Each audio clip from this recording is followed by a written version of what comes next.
Hi, I'm Sharon Lee, and welcome to the Culture Club. We started our adventure in LAX and flew from British Airways all the way to beautiful London, and then on to Kenya Airways, where we continued on to Kampala, Uganda.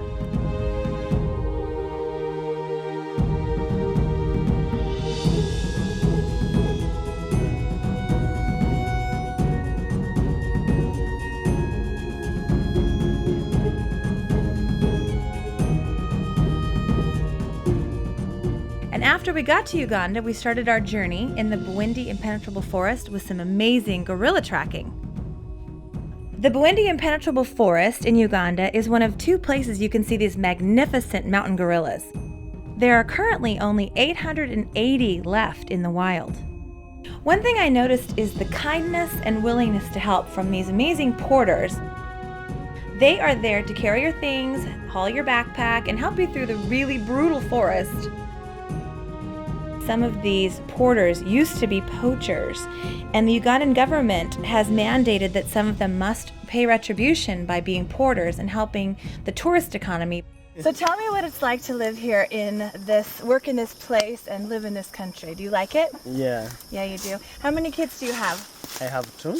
You have two kids. Yeah. So what did you think about all of us Americans coming all this way just to climb around the jungle? What do you think? You go crazy? Yeah, it's good to come here to see our beautiful gorillas. The gorillas, you think so? Yeah. But you have to pull us all the time. Is it hard work? Yeah, it's okay. It's okay. That's how we trained. You don't mind? Do Oh, you push don't and mind. pull. I live on this right side at the top of the mountain. The village? Yeah, in the village. Okay. Yeah. And how much money do you make a month, approximately? Maybe 40 US? Shillings, right? Like, Shillings. How much shillings? Around 60 US Yes, about Nine. 60 US? Yeah. Okay. A month? a month. A month. Yeah. Great. Now, do you have electricity and light in your house? Yeah, just here, no. No electricity? Yeah, we use a lamp. Wow. You can get water or you have to go get it? Yeah, we have to go to the river and then we carry it. Oh, And then, wow. yeah. That's a lot of work. Well, thank you so much for taking care of us while we're here. Come all the way from America. Just see you and the gorillas. Okay. And we wave to the boys. Hi, boys. And then we say sawa, sawa. Sawa, sawa.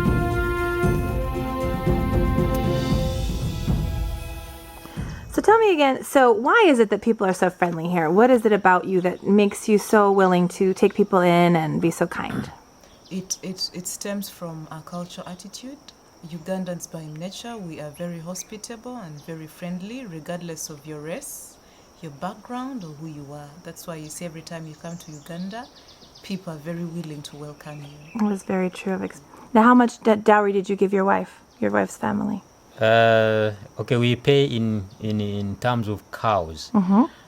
So I paid 8 cows. 8 cows? Yes. Any money? No money. No money. 8 cows. How many cows will you require for someone to marry you? Oh. Yeah, you. For someone to come and marry me, I would require like 10 cows. Good girl. Maybe more. 10 or more cows, yes. Good. It also depends whether a lady is educated or not educated.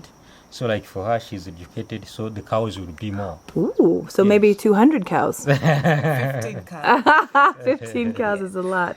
Yeah. So that's common in your culture. Yes. So the multiple wives is very common. Yes, it's very common. Polygamous families in Uganda are very common. But I know you wouldn't put up with that, would you? No, I wouldn't. Now, for example, when you look at the culture here in Bwindi, they believe so much in having more than 2 wives. Oh my goodness. Yes. Why?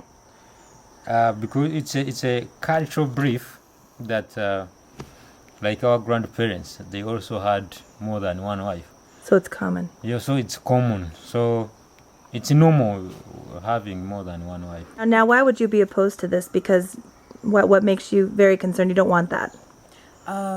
Being in a polygamous kind of home has a lot of issues, a lot of problems. There's HIV/AIDS. True.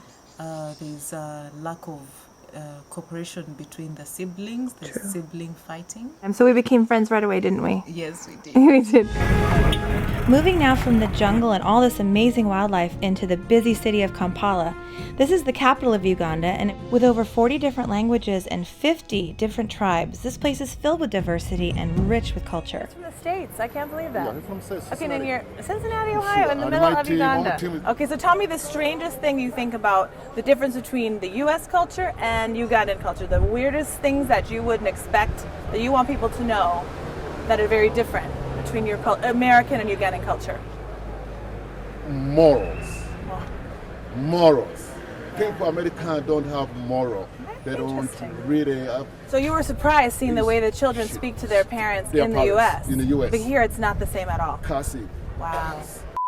No, that you can't open up your mouth. That kind We're on TV. That's how it is here. So tell me the difference you think about, like the way the daily life. Like for example, here, you know, we have Walmart for everything, but here there's one shop for tile, one shop for cars, one shop for groceries. Oh, the difference. People here they are contented with what they got.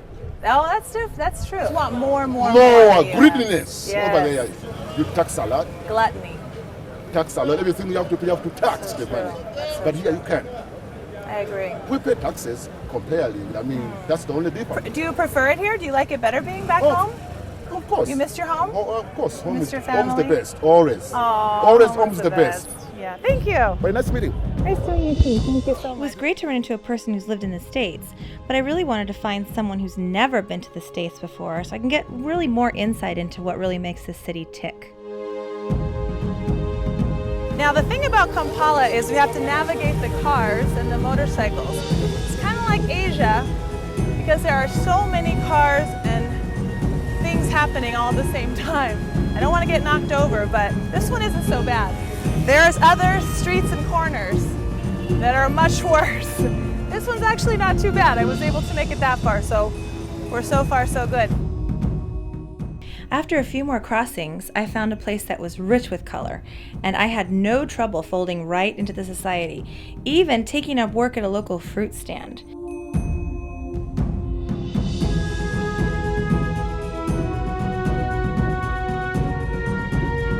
want to buy something? No, I don't want to buy something. You want to buy something?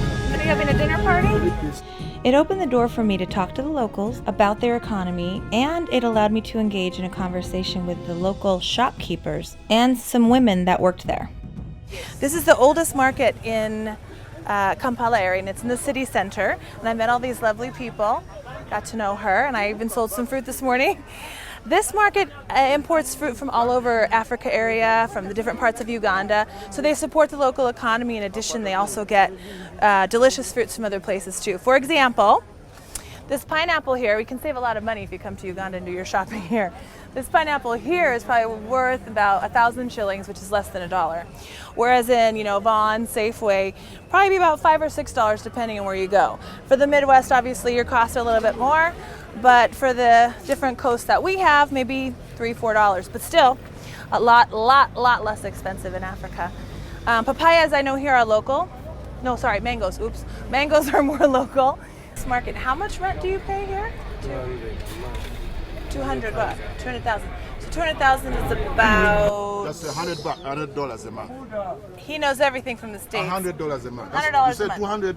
200,000 you pay here. Yes. That's $100 a month. So that's what he pays per month. Then he makes about 180,000 shillings a day, right? Yeah. Now, do you live in the center, in the city here?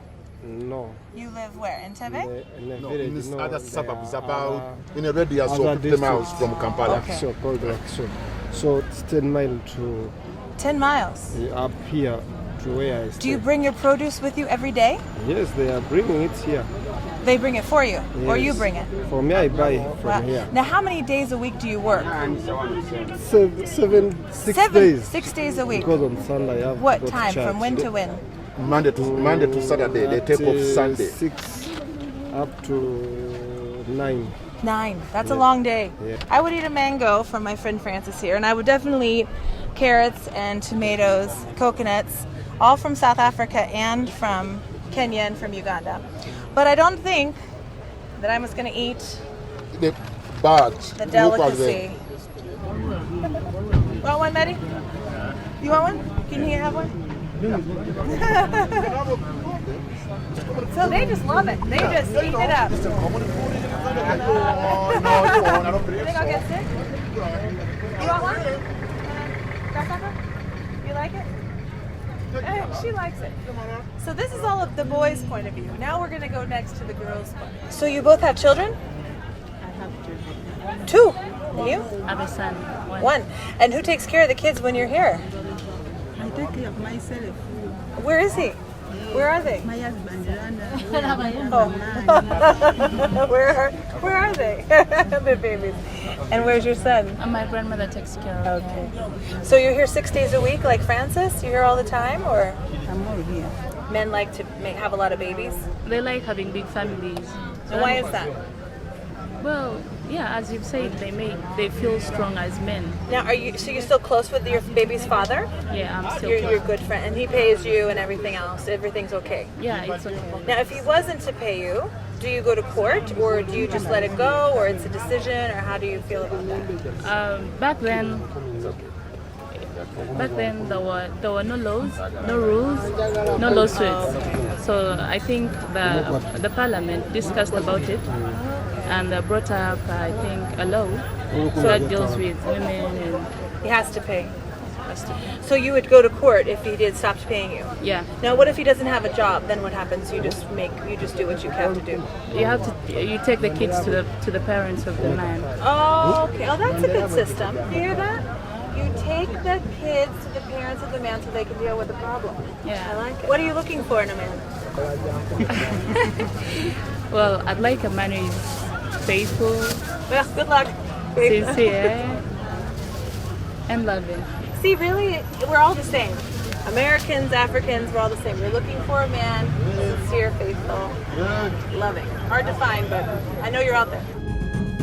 I'm what's called a Mzungu in East Africa. Mzungu is the word for white person in Africa in Swahili.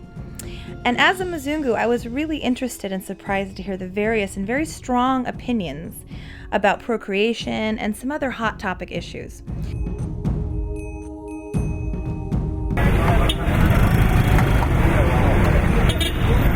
This is a public phone.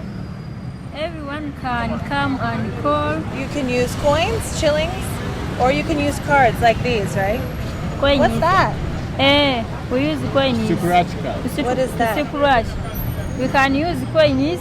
Even hands can scratch, but these things, if you overuse hands, they can enter these nails and they cause cancer. Cause cancer? These things? These cause cancer? How do they I don't understand. These silver things here. They cause cancer. So you have to scratch gently, as it says right here. You use coins to scratch. Okay, so that's what you do. Do you scratch? Don't get cancer though. How do you get? I don't want you to get cancer. If you scratch. If you overuse them with hands. So you don't scratch too much. Just a little bit. But if you overuse hands, they can cause cancer. Oh, that's not good. Can I use this?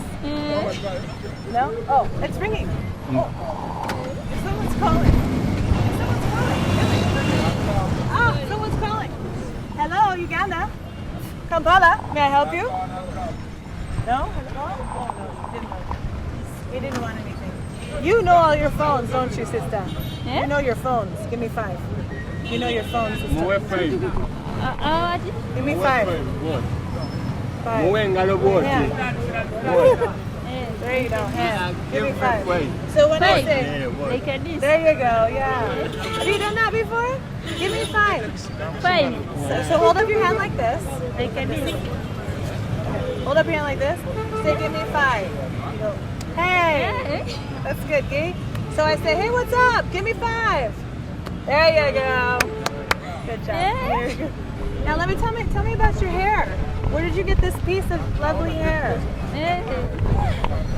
Where did you get this from the shop? From the shop. Wait, look at mine on her hair. Not so nice. How long does it take to put this in? How long? How many hours? How many hours? They say Oh, they what?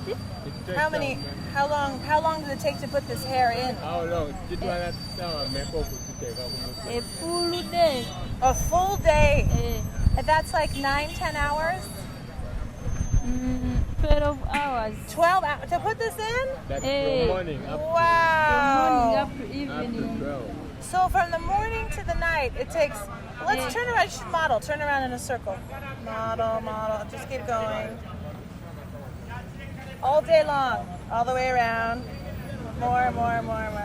And that's beautiful. That's beautiful. And I love it. The question that I am asked most often is it safe? Of course it is. The people of Uganda are the most inviting, warm, friendly people.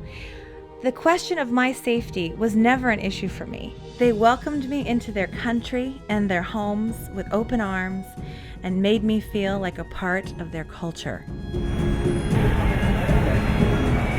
The oldest, most prestigious university in Kampala is called Makerere University. This university is known for its arts and sciences departments, and they even had the technology to create an electric car last year.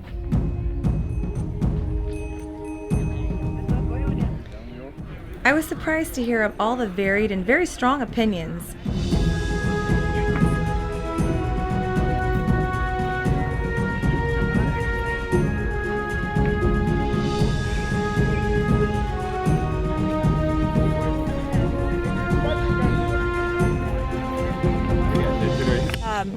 Tell me, so do you think that white American women are sexually attractive? Any white women, Europeans? Yeah, they are sexually attractive when you look at their body, skin, the way they are. You like the white skin? Yeah, they are a bit funny and everything is quite interesting. What about you? I don't like it. You know, how come? I don't like because, if you saw every part of your body, everybody admires. I mean, being too much sexual to the public. Personally, I admire the black Americans than the white ones. So when it comes to American men or white men in general, like the white skin, I find them very attractive. You do? Yeah, because I've dated very many, and I'm currently dating an Irish man. So, they are not more caring, like affectionate, emotionally available, and they are different in cultures. You find he said that he wants kids, but you may find he doesn't help the woman take care of the kids. Really, yes, he goes to work. He thinks it's a woman's job. When the kids cry, woman, get up and go. Here, if we have disagreements, sometimes they even abandon the kids with the woman take care of.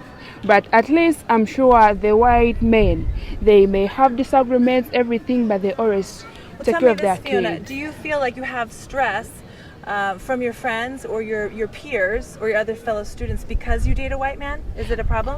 Sometimes, because sometimes they think it's about money and wealth, but to me, it's not, because it's your heart. It's my heart. I like them, how they do the things, more than, although they are very bossy sometimes. They don't take marriage seriously. Yeah. Yeah, Americans? Yeah, that's the way I see it. If you're going from this one to another one, you look at it like it's not so serious. I agree. Yeah, I want like maybe a serious one, and yeah, you're comfortable. That's true. Well, what I can say is that we should have a choice. It shouldn't be culture or tradition. You should have a choice. You should be able to do what makes you happy. You should not stick in a marriage when you feel you're not happy. You should not stick somewhere you feel you're not happy. Well, if you have to have, you don't have to have kids, because you may think it's a must to have kids. But what about when you don't have enough for them? You're doing more harm than good bringing them on earth when you cannot take care of them. You have to be able to take care of them. I can be happy when I have the kids. It's my choice to have these kids, and I'm so happy about it. Good. And I can be so responsible about this. Yes. And I can also decide not to have the kids and be happy at the same time. So, but what our culture is, it's like you must have these kids. The culture wants these kids. They appreciate these kids. So, our culture has groomed us to have the babies. Right. And, even if you can't take care of them, as long as you have the baby, it brings that prestige to our society. It all depends on choice, and the choice you make, you must take responsibility for it. And that is right. It is a long history of that can explain the situation we're in right now. But you see, this change is not supposed to be an overnight thing. No, of course. It's a progressive process that will take long. Is that open? Are you open to having more than one wife? Is that, do you think that would be your choice later? I'm a Muslim. Okay. My religion allows me to marry 4 if I can take responsibility. That is the condition. Please. You can take responsibility If for you all your can kids. take responsibility for them, you marry 4. If you can't take responsibility for more than 1, you marry 1. That's what the religion says. Anyone else But here still many believe in people multiple partners, multiple wives? Okay, like for me, I wouldn't mind being the 4th or 5th wife, because these days even men are hard to find. As long as as long as I'm sexually satisfied, you come to my house. The majority believe the majority believe that love is not equally distributed. Yeah. But trust me, love is distributed. As long as somebody comes at the time when you need him, it goes. It's not just about being there for you, but if the person is there at the time when you want him, that is fine. As long as I get what I want, it's okay with me. Of course, what I know in the African tradition, like for me, I come from Karamoja. We believe in having large families, homesteads. Actually, even sometimes you sleep with a man in the same house where he has like 3 women. You know your timetable. Today is my turn, tomorrow is another turn. Yeah, you don't have to complain. You know your time. Okay, like for us in Karamoja, why men marry many women? Those days when there used to be cattle rustling, they would see children as a source of that wealth, like baby boys, like boys. They would upbring them to go and raid cattle, to come and marry like women and all those things. And those same cows, they used to use it as like a source of food. And like having many children was a pride in Karamoja. Now let me tell you this scenario. Imagine a situation where you married 1 wife, you had like 3, 4 kids, and it happened that your wife died and left these kids orphans. And you as a man in our setting, African setting, it is difficult to take for a man to take care of. It's a choice. Yeah. I've seen in Uganda and most of African countries is the way they treat women. Actually, I'm a man and I don't like it.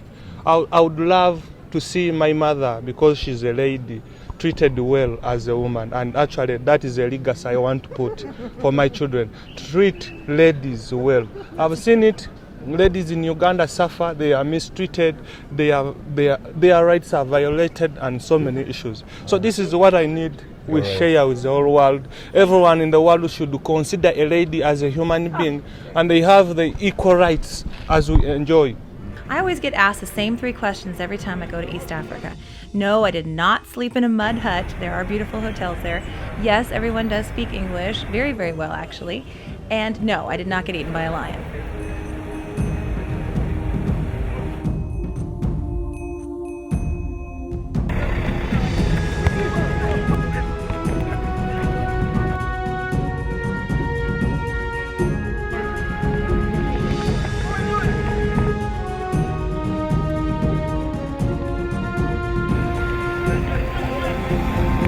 Thank you so much for joining me. I hope you had a great time seeing these different cultures. I hope you can embrace also how different we can be. And that's why the Culture Club was created, is to show how wonderful all these different people can be. We're the same, yet we have some cultural differences. And that is why you should come and see this magical place too. Take the Culture Club challenge with me and tell me where you'd like to go next. Thank you. But before we go, I wanted to leave you with a taste of the nightlife in Kampala.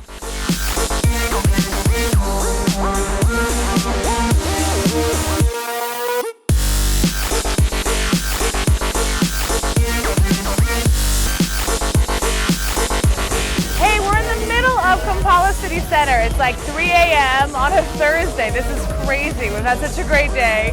And the clubs here, they just go on and on and on. It's not even fun till like midnight. So there's many, many, many clubs in the city. We got 9 Degrees, we've got Nando's, we've got a million clubs. And again, some of these are not in the tourist guide, so I want you guys to ask people as you go, like, what's good tonight? 'Cause there's a whole stretch of them here. I've asked my crew tonight, so here we are. We're gonna go into a place called Amnesia.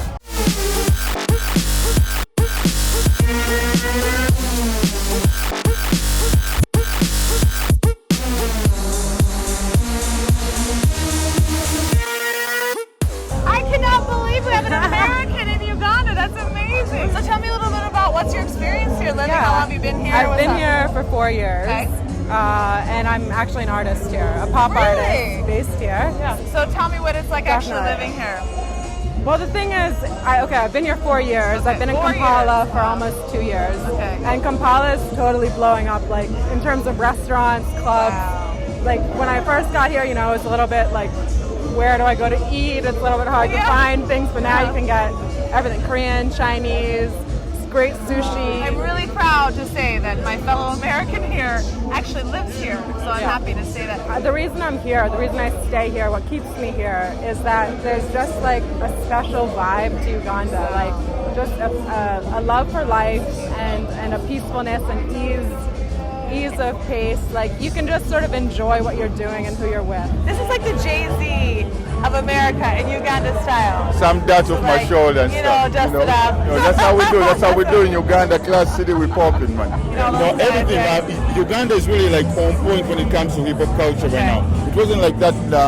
Like a few years ago, it wasn't that vibrant. But right now, we've really caught on, and so many people, so many youth are influenced by the hip hop culture in the US. That has also influenced the hip hop culture here. Okay, we call ours Luga Flow. We call it Luga Flow. Luga Flow. From the word Luganda, Luga also means language. Okay, cool. Some Luga Flow. Can you drop some Luga Flow real quick? Koi koi njia. When I say koi koi, you say njia. Are you ready? I'm ready. Koi koi. Ja. Koi koi. Ja. Ona chiria olia chiria ulira bwen chiria. Koi koi. Ja. Koi koi. Ja. That's a little Luga Flow for you, and that's like A, B, C, and that's how we start it off. Each and every night. Each and every night. Yeah. Like with everything that happens in the US, we kind of like, the lifestyle doesn't change. The lifestyle doesn't change. It could be on a different scale in the US, but in Uganda we also do our own thing, enjoy our lifestyle our own way. I don't know if you already know, but in Uganda we party from Monday to Monday. Right. So you're like the main thing here. Yeah. You're like the big deal here. So in America, like you're equivalent to Jay-Z, you're equivalent to T.I. One of my most selling albums is called Speaking Vernacular. Okay. Moved about 250 units. And in the US, that's like quarter platinum. That's what they say. But for us, it takes like a little bit longer. You have to do your country tours. It's got with your business strategy of like marketing. The people are always partying, so music is part of those things that they spend on. Besides alcohol, besides alcohol, they spend on the music as well. You know? Yeah.